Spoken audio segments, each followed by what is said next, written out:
Bonjour peuple gabonais. Ici, vous avez derrière ce poste le serviteur de l'Éternel, Michel Mokoto-Diba. Mon message est tourné vers son Excellence l'archevêque de Libreville, le Monseigneur Ibaba. Chers aînés dans la foi et chers frères en Christ,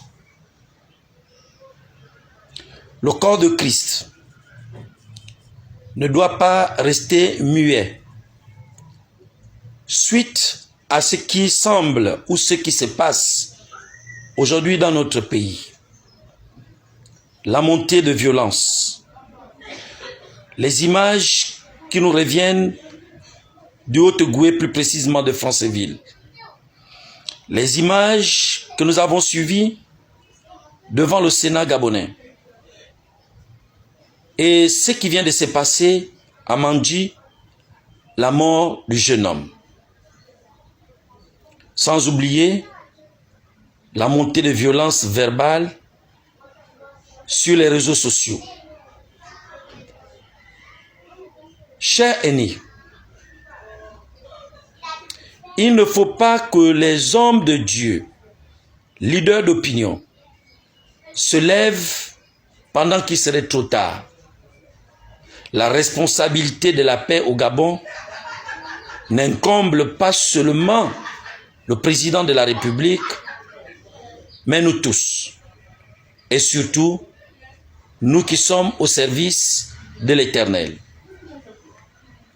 Nos frères de la RDC nous ont montré l'exemple. Lorsque ça n'allait pas du côté de la RDC,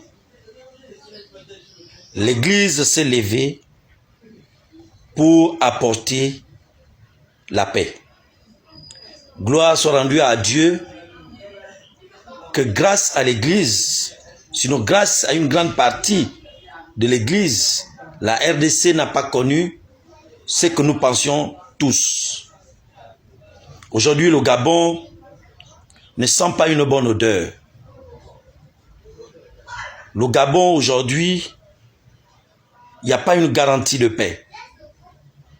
C'est pourquoi, ce matin, je me suis adressé au président de la République pour demander le report de ces élections et à nouveau de faire asseoir la classe politique, y compris la société civile, mais sous la houlette des leaders religieux.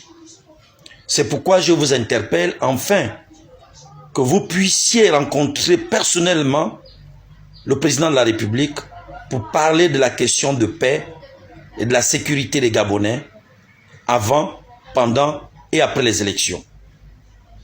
Parce que ce qui se présente sur le terrain n'est pas bon. Personne aujourd'hui ne peut dire « je suis fort ». Le plus fort, c'est le Gabon.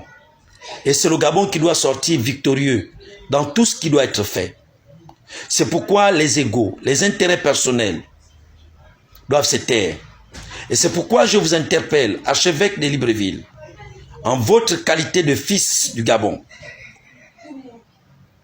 Vous avez un mot à dire. Vous avez une carte à jouer. Les regards sont tournés vers vous parce que nous avons besoin aujourd'hui de la paix. Nous avons besoin aujourd'hui de la paix. Nous avons besoin aujourd'hui que les Gabonais puissent vivre dans la paix. Et c'est pourquoi je vous interpelle, afin que vous puissiez vous lever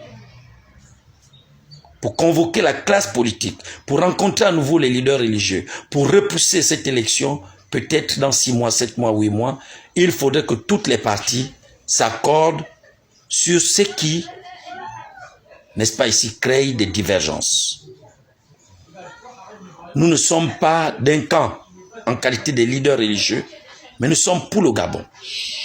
Et notre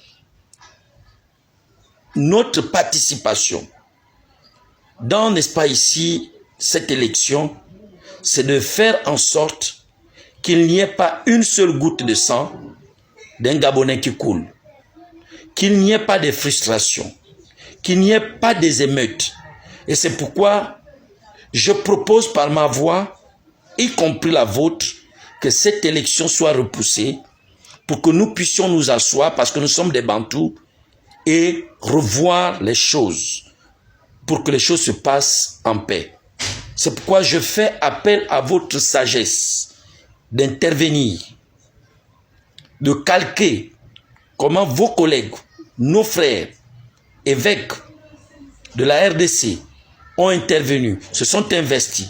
Je ne demande pas à l'Église de prendre parti d'un camp, mais je demande à l'Église d'être l'arbitre. Parce que ce qui se passe sur le terrain, ce n'est pas bon. Le Gabon n'a jamais connu cela avant la veille d'une élection. Si, avant les élections, nous connaissons déjà une montée de violence, comment ça va se passer pendant les élections et après les élections? C'est pourquoi ce message, je veux qu'il soit partagé au maximum pour qu'il arrive aux oreilles de l'archevêque de Libreville. Il est temps de se lever, de ne pas agir comme votre prédécesseur, de ne pas agir comme votre prédécesseur, l'archevêque retraité Basile V, qui a toujours gardé le silence. Je vous remercie.